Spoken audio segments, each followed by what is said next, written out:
So just beginning by acknowledging our history. So I'm speaking to you from what's now known as Richmond, California, on Ohlone land. And if we were meeting in Napa, we would be on, I understand, the land of the Wapo tribe near the Miwok and Patwin tribes as well. And I know we're calling folks from all over the United States and even a little bit internationally. So if you don't know the tribes of the land that you're on, definitely encourage you to do some research and learn about the history of where you are, so that can inform your living today. So I thought we'd do a little bit of meditation. I'll offer some guidance for about half an hour, then take a short stretch break, a screen break. I'll share some reflections on a topic of practice, and we'll have a little time at the end for questions and discussion. So if you haven't already, maybe the first thing to do would be to turn off your notifications on your device, just so that you don't get interrupted. And then see what's going to help you to shift gears and transition here. Physically, maybe rolling your shoulders or taking a deep breath. Mentally or emotionally, just kind of marking the transition between whatever you were doing before and coming into a period of formal practice. So there's some sense of recognizing we're doing something intentional and setting aside the activities both externally and also internally that we were previously engaged with. And then in your own time, I invite you to turn your attention inwards in whatever way feels comfortable and supportive for you. So for me, I like to close my eyes. If that doesn't feel supportive for you, maybe just lowering your gaze.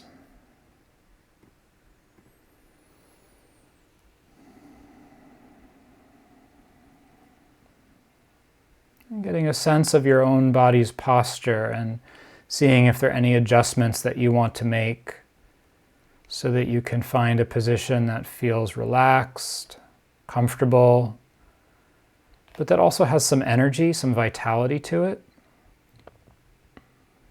So there's this quality of dignity in the spine and the posture. And we see this reflected in the images of the Buddha from 2,600 years ago that's come down through the tradition.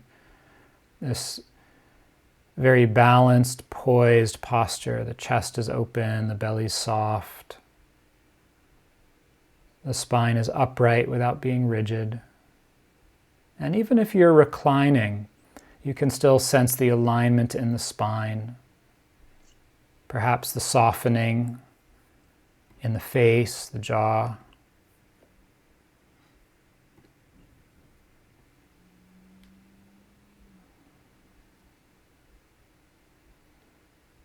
And then if you like, just allowing the attention to be receptive.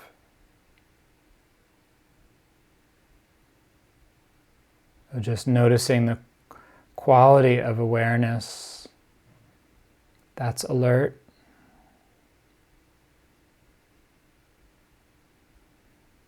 That can receive sounds.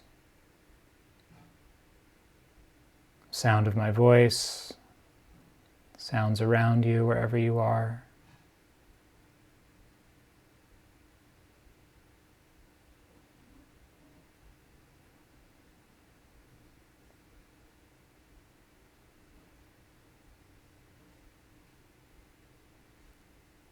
Just inviting the mind and the body to shift into a space of receptivity.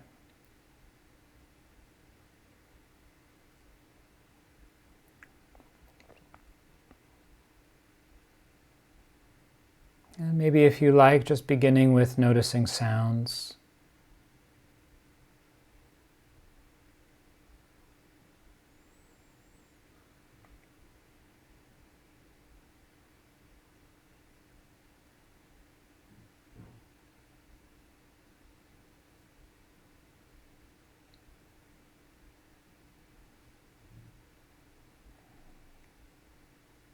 letting the sounds come and go.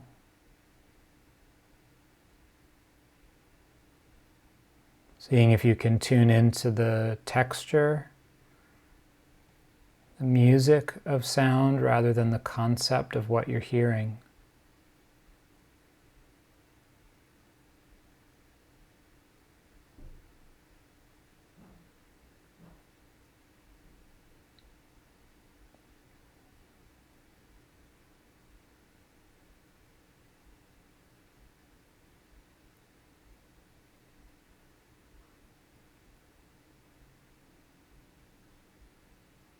There's nothing that you have to do to hear. You don't have to go looking for the sounds or try to hold on to them. I'm just maintaining this light, receptive awareness.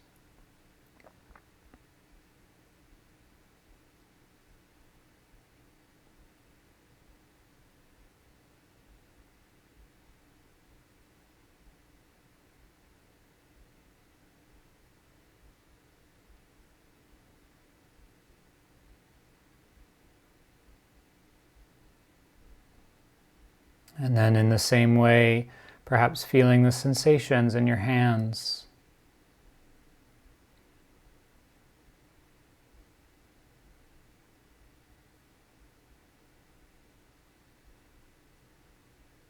Really sensing how it feels there. Is there warmth, tingling, or heaviness? Maybe the weight of your hands resting on your lap or your legs.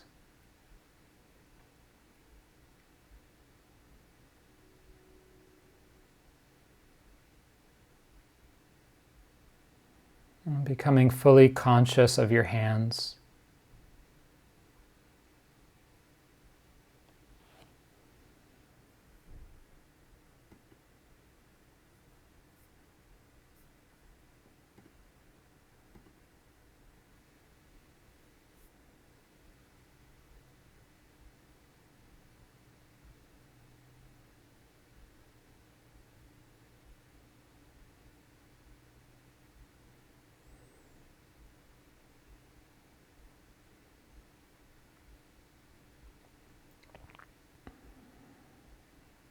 And so there's this spirit of beginning again, just the willingness to begin again.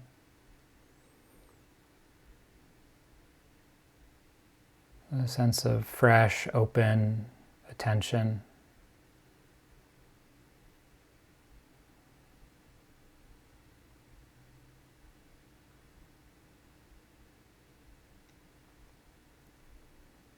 And then just seeing what's useful for you this evening in terms of where to rest your attention. For some, it might be with the sensations of breathing. And for others, it might be with the sensations of the body sitting, the hands and the lap, contact with the seat. And for others still, it might be with that open experience of hearing.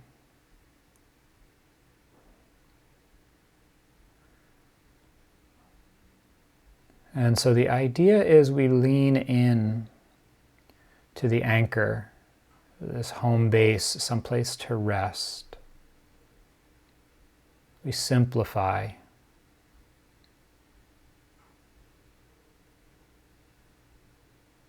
And just seeing where's your intention, where is your attention inclining?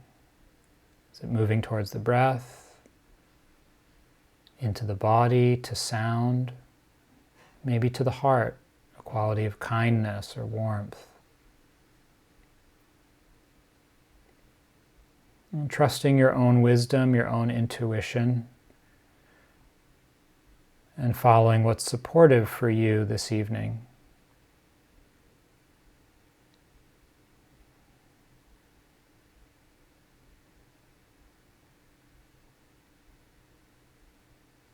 And so we'll just take some time now to lightly rest the attention there with a home base and anchor.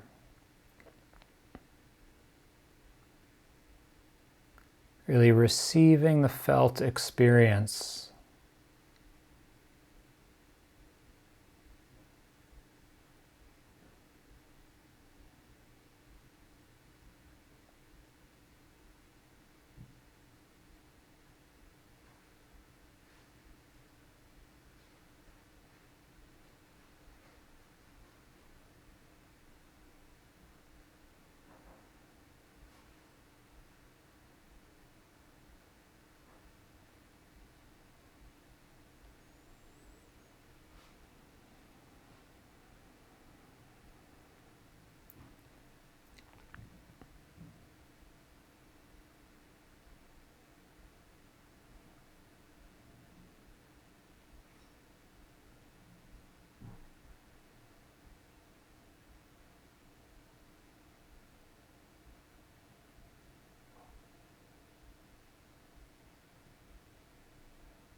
Just letting thoughts come and go like a radio or a TV on in the other room. You don't have to stop them. You don't have to make them go away or get involved. You're just giving more attention to the felt experience of being here with the anchor.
And so in this practice, there's a choice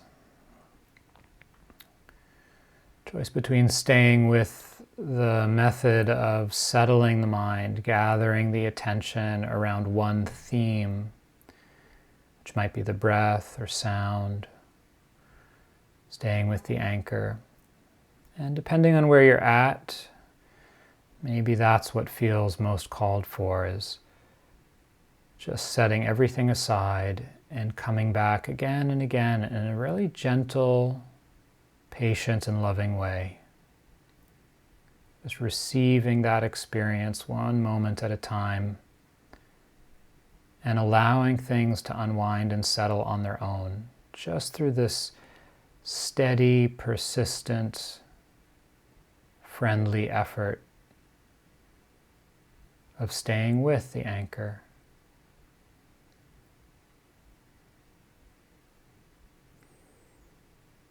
And then at the same time, if things feel a little bit steady, some sense of being here, being able to stay with what's happening,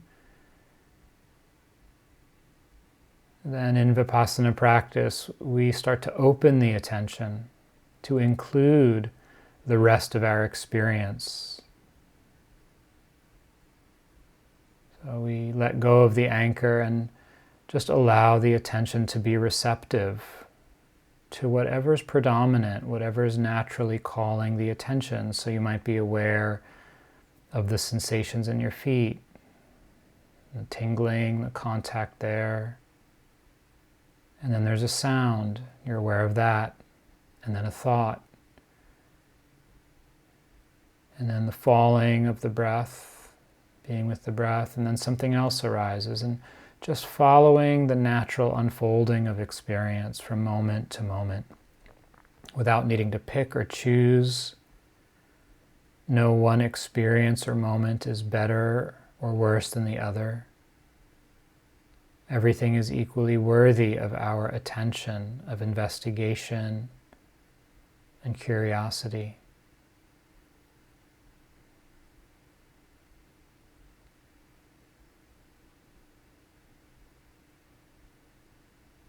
So just seeing what's right for you.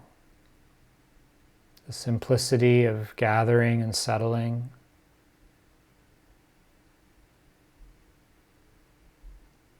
Or the exploration.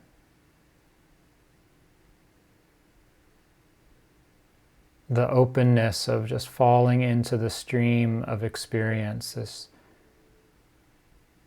changing flow of sensations and thoughts and sounds, smells and tastes, images. Just letting things come and go with a quality of presence.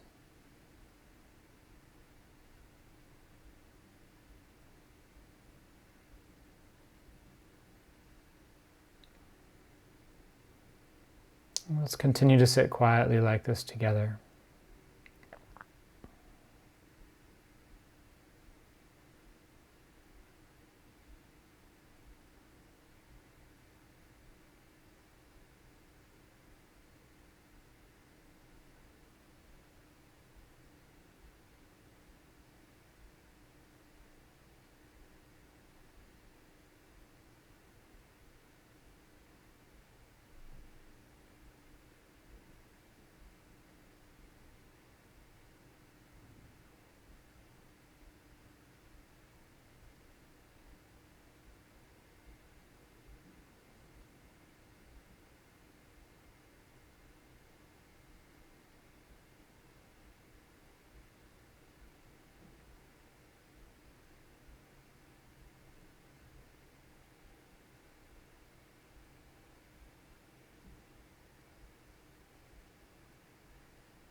From time to time, just checking how you're approaching this. Is there a quality of friendliness, ease? And we choose to do this, no one's forcing us. And so seeing if you can bring a spirit of kind of lightness or joyfulness to the exploration.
that willingness to come back again and again.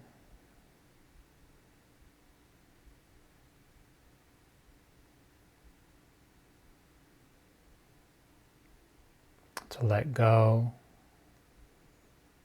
and to start fresh.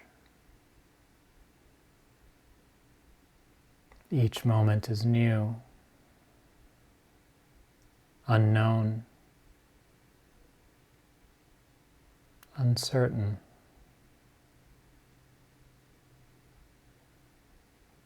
Just allowing the heart to begin to touch this quality, the freshness, the vulnerability, the exquisite openness and uncertainty of being alive.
If things feel hard,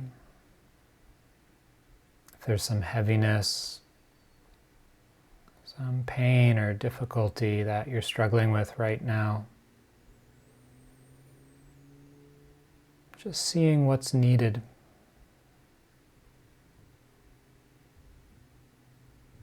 Do you have enough energy, enough willingness to stay with the experience? And if not, how can you back away? How can you take a break inside, rest your attention somewhere else?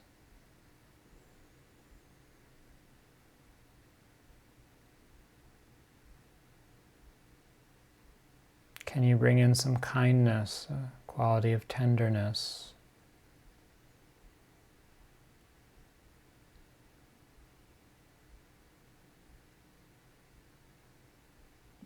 Even a quality of humility. What can I learn from this? What is this teaching me?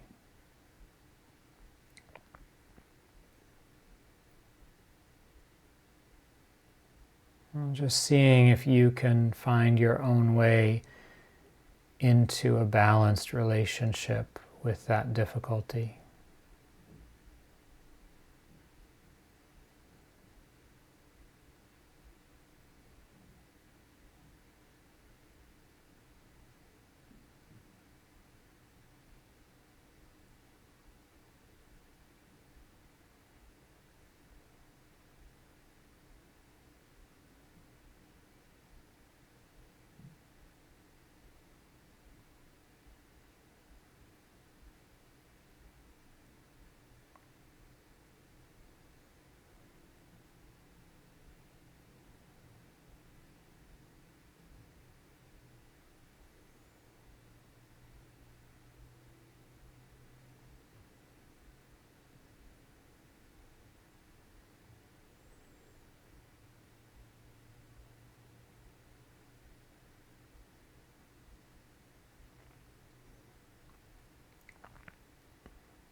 last minute or so as we sit quietly.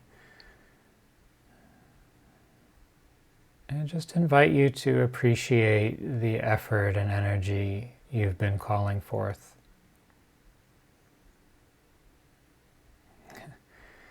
It's really not easy to sit still and be with one's own mind, one's own heart and body. It takes a lot of courage, a lot of patience. And so whatever your experience has been, however you're evaluating or judging your meditation, if that's happening, can you step back enough to appreciate the simple fact of showing up and making an effort?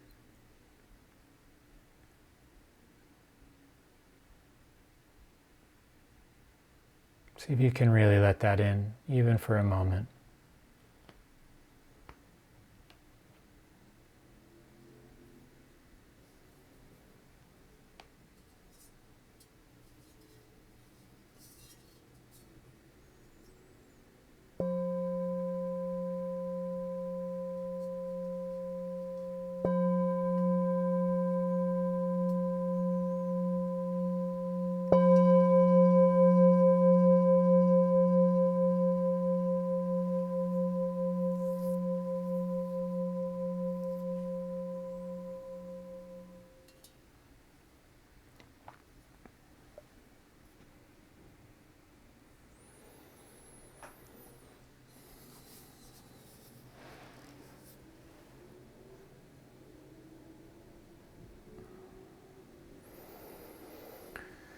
Thank you.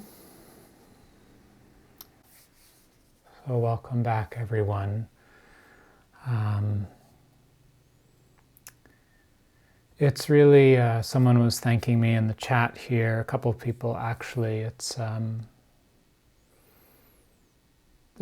quite a privilege, really, and also a responsibility to share, to be here together this evening. It's been such an incredibly difficult year, and it continues to be on just so many levels. We started the evening with a land acknowledgement, kind of just sort of acknowledging and placing ourselves physically on this earth with the history of the land. I know where I am, up in Napa, wherever you are. I also want to acknowledge this lineage of teachings, which comes from India and through India into Sri Lanka and Southeast Asia, Thailand and Burma, and my teachers who are from India, Sri Lanka, England, United States. And so anything I share with you tonight, I'm really just passing on the wisdom that I've received from others, and it's a real honor and a gift to get to be here with you in this this really challenging time that we're living through.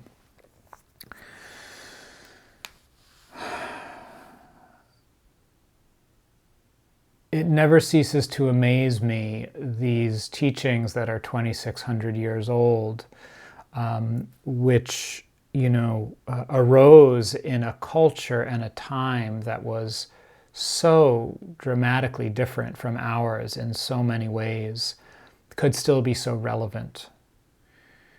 And the whole path of the Buddha's teachings begins with a very clear-eyed acknowledgement of the hardship and difficulty in life. Right? So the Four Noble Truths, which forms the kind of core template of the wisdom teachings that come out of the Buddhist tradition, that essentially say there's difficulty in life, there's hardship and pain, there's that which is hard to bear. Things are unreliable, undependable in a sort of final way. That this is just part of the deal here, and that there's a certain kind of friction that arises for us as human beings because of that, because we don't like it, we want it to be different. And that friction with the way things are comes and goes in our lives, and that we can understand the mechanisms that create that quality of of suffering, of a kind of sort of grinding of the gears, where it feels like nothing's working and we're just banging our head against the wall, literally or figuratively. That quality of struggle and resistance in life can come to rest, and that there can be a deeper sense of peace and freedom.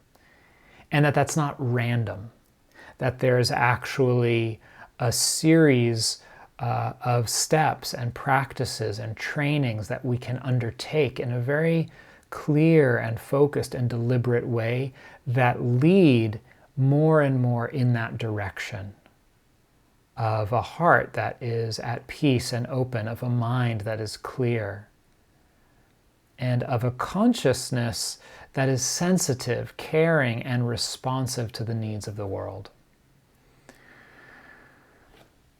So this means that the whole training of the Buddhist path is really, in some very fundamental way, about studying and learning from how do we meet difficulty?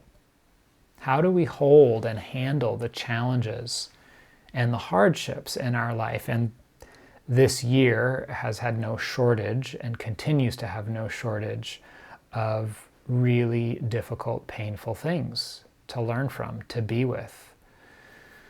I was just speaking with someone earlier this evening whose aunt is dying in the hospital of COVID alone, and there's thousands of people with the same story. It's heart-wrenching. The impact on the economy, the number of people who are without jobs, struggling just to put food on the table or make rent, not to mention the violence and racial injustice that continues here in the United States and around the world. Another young black man just murdered again last week, Casey Goodson, by police. It's in some ways it's more than the heart can bear, what we're all living through. And so it's a time where I think many of us are not only challenged, but asking ourselves, how do we continue to meet these challenges in a way that has integrity, that is sustainable, and that doesn't shut us down, where we can actually stay vibrant, stay awake, stay alive, more than just physically. So this evening I wanted to share a little bit about a few ways of how we can work with difficulty. And that could be anything, whether it's, my partner works in a hospital and she and I haven't been feeling well this week. Who knows, where that's going to go? We don't know yet. So whether it's something very personal and close, or it's these sort of larger issues facing our communities and society, to the issues facing the whole planet in terms of the environmental crisis. There's so much that I think we as a species are being called to learn and to do right now in terms of healing, in terms of rising to the occasion, from really learning how to do the work of grieving and mourning the losses, all of the losses personally and collectively that we're sustaining and that continue to happen, so that we don't carry that weight, so that it doesn't shut us down, so that we don't collapse. Learning how to stay connected to joy and beauty and goodness in the face of real heaviness and tragedy, and how to hold both, so that we have enough goodness, enough connection to the goodness of life and humanity to stay buoyant in the flood of tears. So within this whole range of practices and skills that are available to us and that we are called to do, to engage in, to cultivate, this question of how do we meet difficulty? How do we hold the pain and the challenges that we're facing? I want to talk about 4 ways, and this is not exhaustive, there's more, but 4 ways that I've found helpful that come from my practice and the things I've learned from my teachers and from this path. But first, it's helpful to recognize that our habitual response to discomfort, to pain, is to withdraw, is to not want to be with it, either to withdraw, to resist it, to push against it, to get angry at it, or to become consumed by it, to become lost in it, to drown in it. None of which are helpful. The contraction, the resistance, whether it's through aggression and anger or through cutting off, is not helpful, and the drowning in it is not helpful. And in some ways, as one starts to study this pattern of how the heart and mind relate to difficulty and to challenge, we begin to see that that pattern is just rooted in not understanding what's happening. That so often we react and we resist, we run away, we blame, without even really knowing what it is we're running away from. Without being able to have the resources or take the time to come into contact, into relationship with it, and really begin to know it.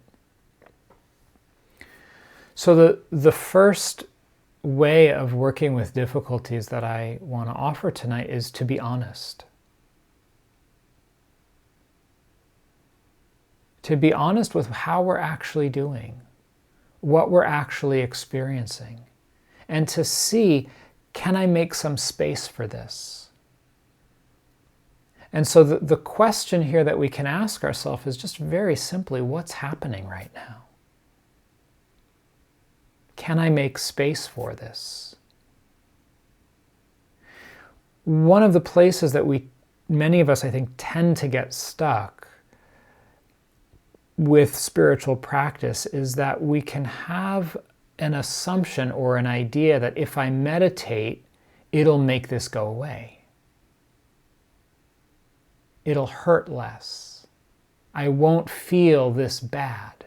I shouldn't feel this bad.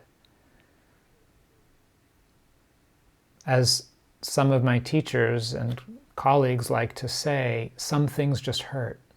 Ajahn Sucitto is fond of saying that, Sharon Salzberg. Some things just hurt. Losing a loved one hurts. Losing a job hurts. Being stuck inside for months on end is unpleasant. Not being able to see friends and family and hold them is hard. It's just the way it is. Being a meditator doesn't mean that we stop feeling. In fact, it means that we actually come into the fullness of our humanity more and start to be able to open in a very deep way to those experiences. So can we be honest with how we're actually doing and realize the truth of what's happening? I had a very simple but powerful realization into this way that we delude ourselves, not even consciously about what's happening. Much earlier in my practice, I was in my mid-20s. I happened to be living and working at the Insight Meditation Society in Barre, Massachusetts.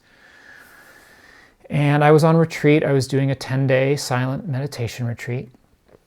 And it was a period in my life where I was very anxious. I was feeling a lot of angst about what am I doing with my life and where am I going and what am I going to do here?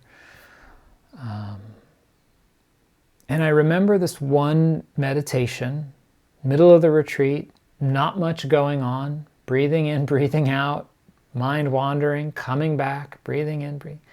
And all of a sudden, just kind of by just patiently being with what's happening, noticing the different thoughts and mind states, all of a sudden it dawned on me in a completely ordinary way, oh, I'm really afraid.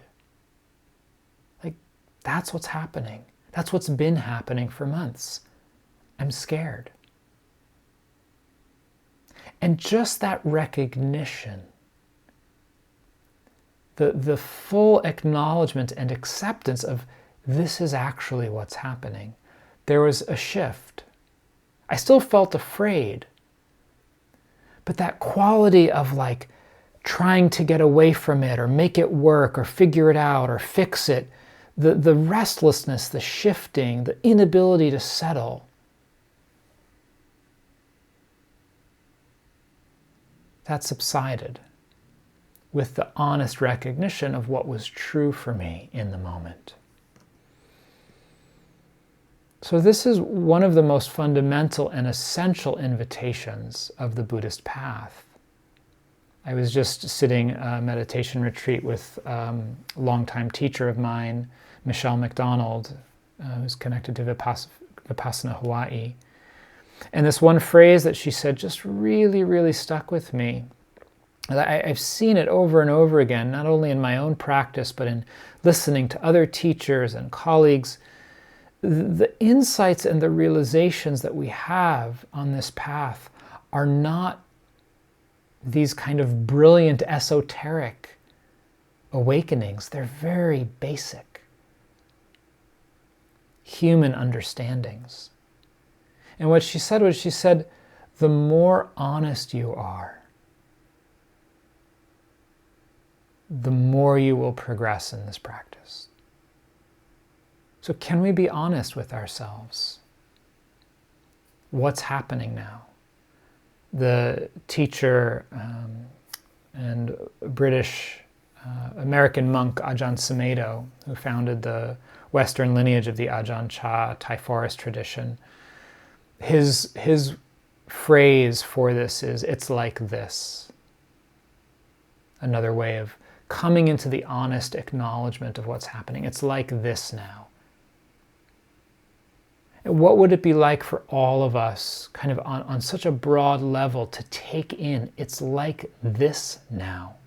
The election, the history of attempted genocide and enslavement that are the roots of the United States, and the legacy of that we're facing today. The functioning of the economy and how it pits people against one another and concentrates wealth in the hands of a few and leads the multitudes to just lives of not being able to meet material needs. The destruction of the life support systems of our planet, it's immense. It's like this. This is what's happening. What does it take to step back and just see that? It's like this right now. And then as we start to be able to do that, we come into relationship with the truth. The truth of the way things are, which is what the Dharma means. The Dharma is the truth of the way things are, the natural unfolding of life. This is how it is. And recognizing that it's okay to not know.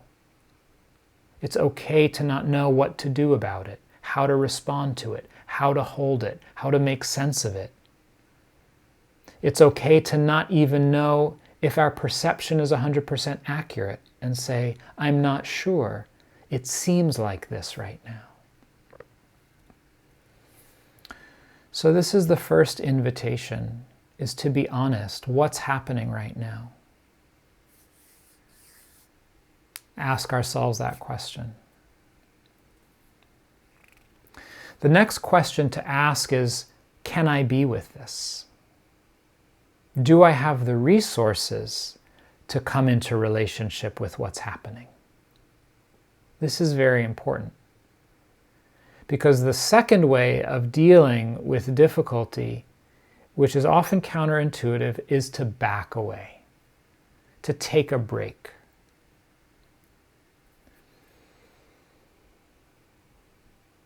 Not because we're avoiding it. This is different than the resistance, the pretending, the ignoring that is so common in our own psychology and in our society. But it's a backing away that's done intentionally and consciously as a way of gathering our resources, regrouping so that we can reapproach and come back into relationship with the truth.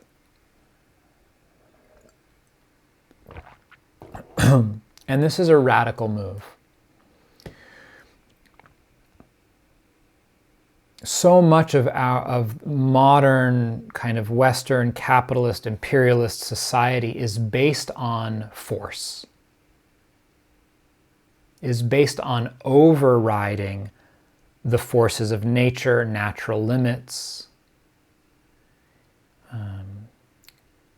innate human desires. We can see this very clearly in our own lives, in our own minds. How often do you override your own limits? You can look at this kind of in a macro level, whether it's staying in a relationship longer than is healthy, or sort of larger life decisions, or on a very micro level, like how long do we stay on the laptop doing email when our body is screaming for a break, right? After 20 minutes, when things start to feel tight and your eyes are getting a little tired, do we recognize the signal and go, oh, it'd be good to step away for 30 seconds or a minute? Or do we keep pushing? Do we keep pushing, overriding that limit? So there's this very deeply ingrained pattern on so many levels, structurally, collectively, historically, individually, relationally, of overriding our limits. Sometimes to the point where we don't even recognize the limits there, we just blow past it so quickly. And what's it like to begin to develop more of a sensitivity that can be aware of those thresholds and sense, maybe this is enough. I'd like to slow down a little bit. You've been speaking for a while. Do you think maybe we could pause here? Gee, I've been working for a while. Maybe I'll step outside and get some fresh air. I'm a little hungry. I might need to eat something. I mean, really basic stuff. So the second way of working with difficulty is starting to recognize our own capacity and our limits and trusting ourselves. Do we need a break? Do we need to move away? And doing so with clarity, with intention, with wisdom, rather than out of reactivity. And yes, sometimes our motives are mixed, and that's totally natural, and we can acknowledge that. We can say, yeah, there's a part of me that doesn't want to be with this, and there's another part that recognizes I don't have the resources to be with this right now, so I'm going to put my attention somewhere else. I'm going to cuddle my cat for a while. Lexi's right over there. She's cuddled up on a cushion with her little paw over her head. And so I can just look at her and something softens inside my cat. So finding what is it for you where you can take a break and just start to reconnect with something nourishing, something supportive, something healing, or at the very least, just something boring and neutral. Have a cup of tea, stare out the window, put on a record. So the question here that we can ask, can I be with this? Do I have the resources? Or what do I need right now? What do I need right now? One of my relatives went back to school recently to do a degree in physical therapy assistance. And it's been many years since they were in school, and one particular class is just a killer. It's just been really, really challenging. And it's the end of the semester, and they've got 3 tests left, and they have to hit these certain marks in order to pass the class. Just really, really stressful time. And we were talking the other day, and they were saying, I don't know how I'm going to do it. I just have to keep studying. And I said, are you taking breaks? No, I don't have time. We know enough about the nervous system today to know that when the brain is in a state of like panic and stress, we can't actually learn. Regardless of how much material there is to study, what's needed is to take a break, is to find some way of getting distance from the material and unwinding so that the mind can be refreshed, less activated, and in a more receptive state to study and learn. This is just one very mundane example of that need to take a break, to step back. So this is a second way that is essential to have kind of in our toolkit for dealing with difficulty. Can I be with this? And then recognizing, if I can't, how do I move away? How do I take a break? It takes restraint, it takes clarity, it takes a certain quality of real firmness and resolution in the mind sometimes, particularly when the thing that's troubling us is really eating at us and the mind just kind of wants to obsess about it. We have to be very, very forceful in a loving way with ourselves and say, no, I'm not going to think about that now. I'm going to do something else because it's not helpful anymore. So first, can I be honest? What's happening right now? Second, can I be with this? Being willing to honor that limit, take a break. Then third, starting to examine, how am I relating to this? How am I thinking about it? What's the narrative or the story that I'm creating about it? Those of you who are on my email list, my reflection this last week was about this, a sense of what questions are we asking? And the questions that we ask, the way we think about something, frames how we view it and how we relate to it. The Buddha was very clear about this. It's why the Noble Eightfold Path starts with right view. How are you thinking about things? How are you looking at them? So what kind of questions have been running through your head this week, this month, this year, right? Like, oh no, when will this end? Why is this happening? Why are they doing that? Why aren't they doing that? What will happen if? Why did I do that? Why didn't I do that? The Buddha called these kinds of questions, why, when will it end? They're questions that center around the concept of me, the past, the future, other people, why, what if, when. He called these unwise, unskillful ways of attending. They only dig us deeper into that hole of anxiety or panic or reactivity or anger, frustration, fear, confusion, doubt, whatever your particular flavor is. If you keep thinking in that way, it's just going to tighten the knot. So step back. How am I thinking about this? What questions am I asking?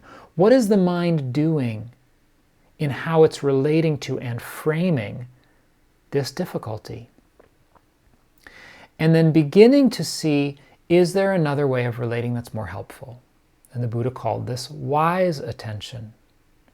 Wise attention is reflecting on, this is difficult. That honest acknowledgement. Or in the language of the Dharma, this is dukkha. This is hard, suffering, struggle. And then reflecting on what's holding it together. How does this, where am I holding on? Where am I getting stuck here? What do I need to let go of? What can I do to shift inside, to come into a better relationship with this? And so there's a whole range of questions we can ask that support that. What am I learning from this? Where can I get support? What's needed right now?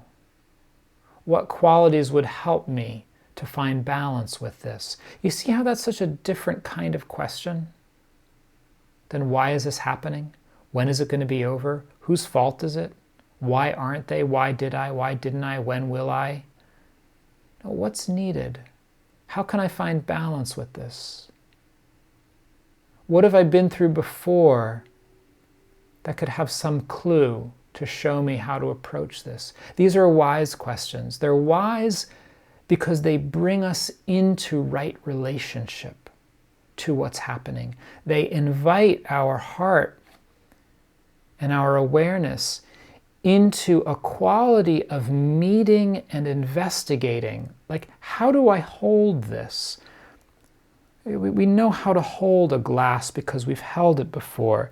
You know how to hold a bell striker. Well, how do you hold grief? How do you hold fear? How do you hold heartbreak, helplessness? These questions invite the heart to start to sense, what is this and how can I be with this? And this is where we start to learn. This is where insight starts to come from. We start to see the ways that we're relating to an emotion or a situation that are not helping, that are outdated, that are habitual. Something new can open up, a new way of being with things. There's the analogy in the Dharma that says, no mud, no lotus. It's like out of the compost, beautiful things can grow. So there's the sense that being able to come into relationship with difficulty, to really meet it, to learn how to hold it, something beautiful is born. The possibility of the heart being at peace, which doesn't mean that we don't feel the ache of loss.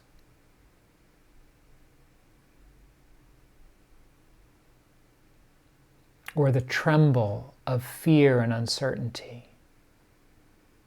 It just means that there's enough space, enough stillness,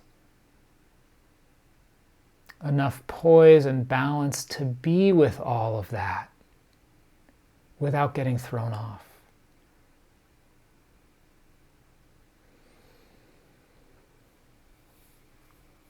So be honest, what's happening right now? Check, can I be with this?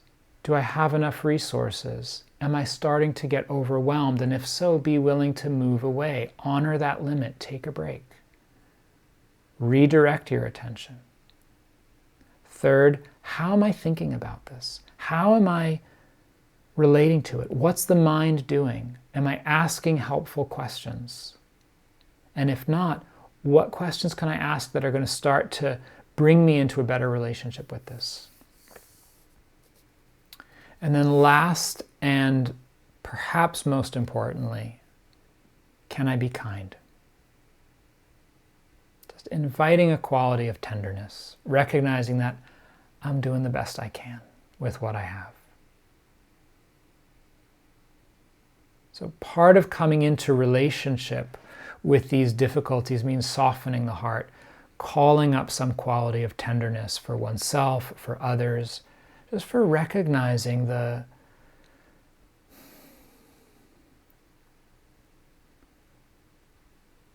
it's like the poignancy of human life, that there's so much beauty and so much potential, and at the same time, so much violence, so much unnecessary suffering. Can the heart soften? Can there be a tenderness about all of that? So for me, one of the questions here that was helpful for me many, many years ago was, where does it hurt? Where does it hurt? That's a question that invites compassion. It invites us to sense and really honor what's happening and to hold it with a quality of tenderness.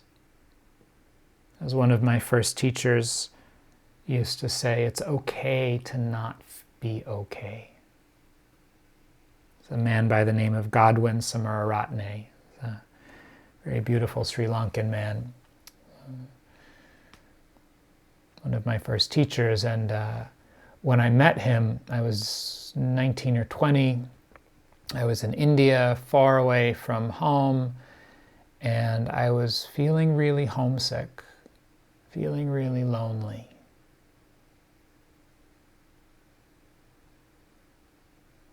And not able to feel it. I just didn't feel right. I was resisting it, not acknowledging it. I felt afraid. I went to see him and we were talking, and I was telling him that I missed my parents and I missed my girlfriend, and he just looked at me. He was listening and nodding, and he looked at me and said, "Where does it hurt?" And I had never even thought to feel what was happening. And that question invited me to make space. And for the first time, I felt it. I felt the ache, I felt the lump in my throat and the burning and the tears kind of coming up of longing and missing. And lo and behold, as I felt it and allowed it to just be known, it passed on its own. I felt it, and then it dissolved. I thought he had done something magical. I thought he had some mystical power. It was only much later that I realized he was just making the space for me to feel what was happening and experience the nature of those emotions and that longing and pain. So it's a softening and really learning how to start to be a good friend to ourselves, to be there for ourselves like a wise and steady companion.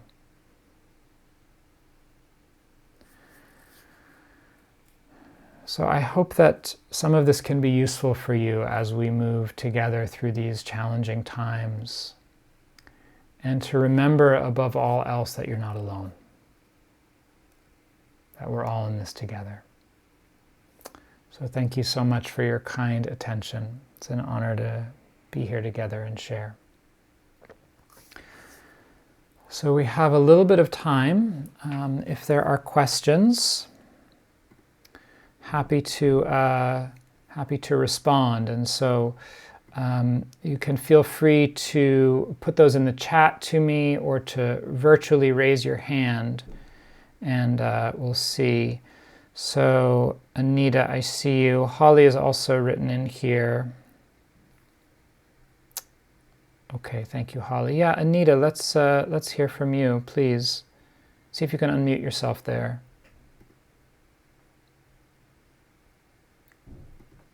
You have to press unmute on your end there.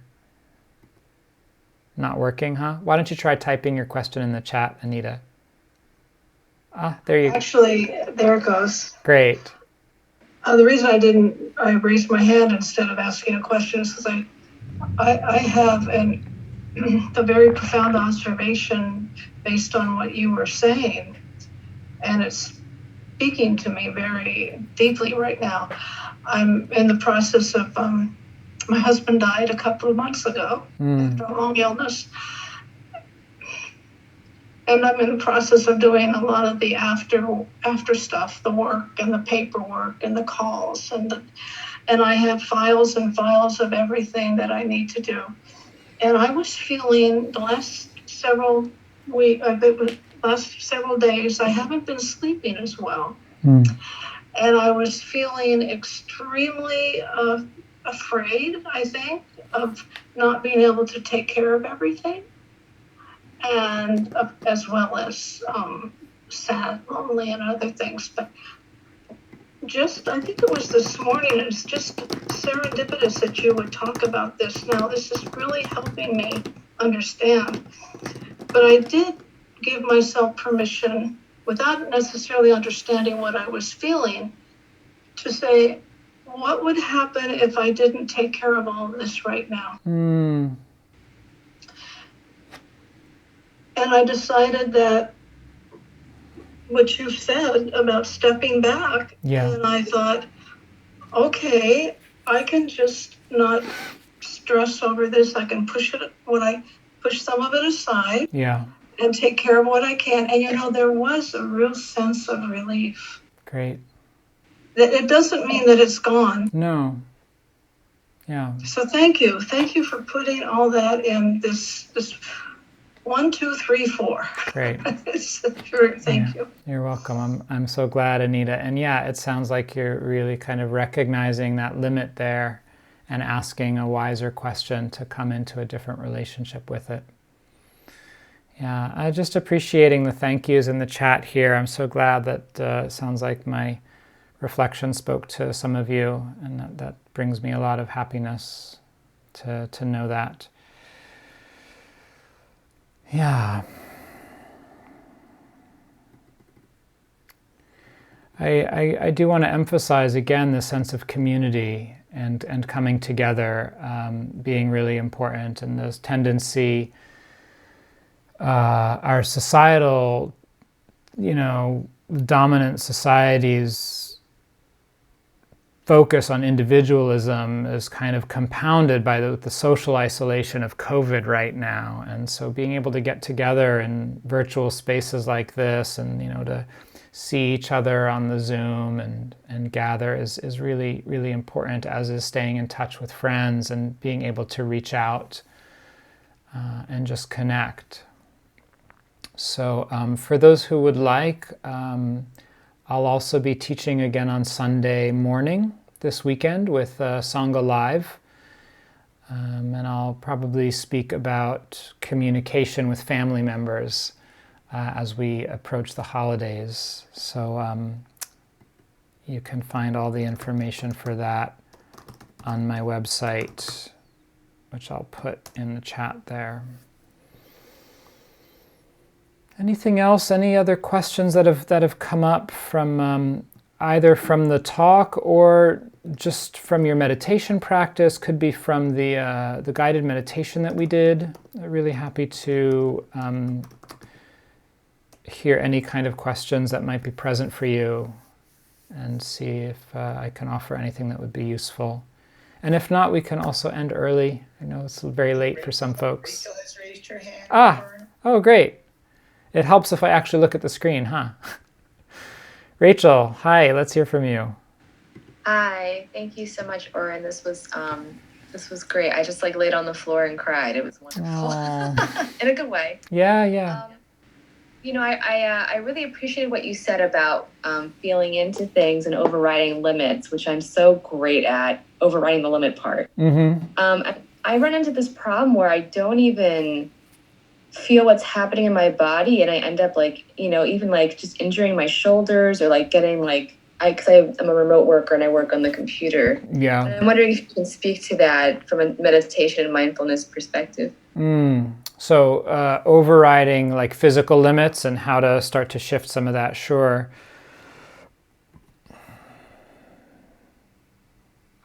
I would say 3 things, Rachel. So one is beginning to find some practices that help you increase your sense of body awareness.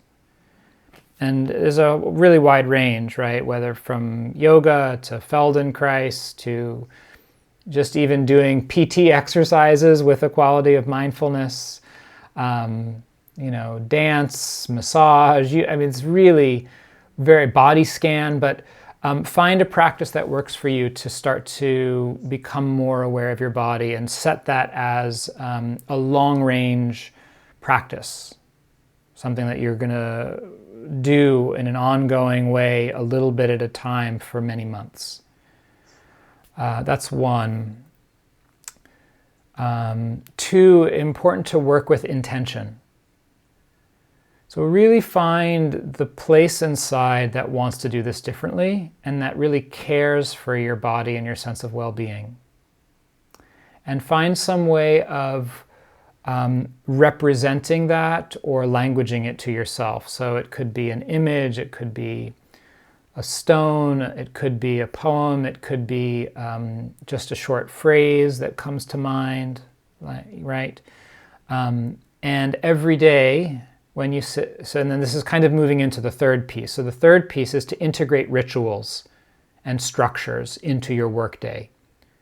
One of those being multiple times a day, reconnect with that intention. So it could be every time you open your laptop, right? Or set a timer on your phone and once an hour look away from the screen and say the intention. But in addition, just one at a time, you don't want to do too much at once, but start integrating new practices that structure your work as a way of bringing more mindfulness in, whether it's a mindfulness bell periodically or setting up a routine where, every time you send an email, you take one mindful breath before you hit send. Or you can get creative, but starting to create new good habits. So those would be 3 ways I would suggest you could work with it. That's awesome. Thank you. Yeah, you're welcome. All right, maybe last one from Being. Hi there. Hi, Oren. It's always great to hear you. It's just so soothing. and and I really appreciate your practice today, actually making a little post-it and put it on my computer to remind myself about being honest and checking in with, it sounds like with my body, like embodiment and being kind last. Mm-hmm. I still have to write the third one.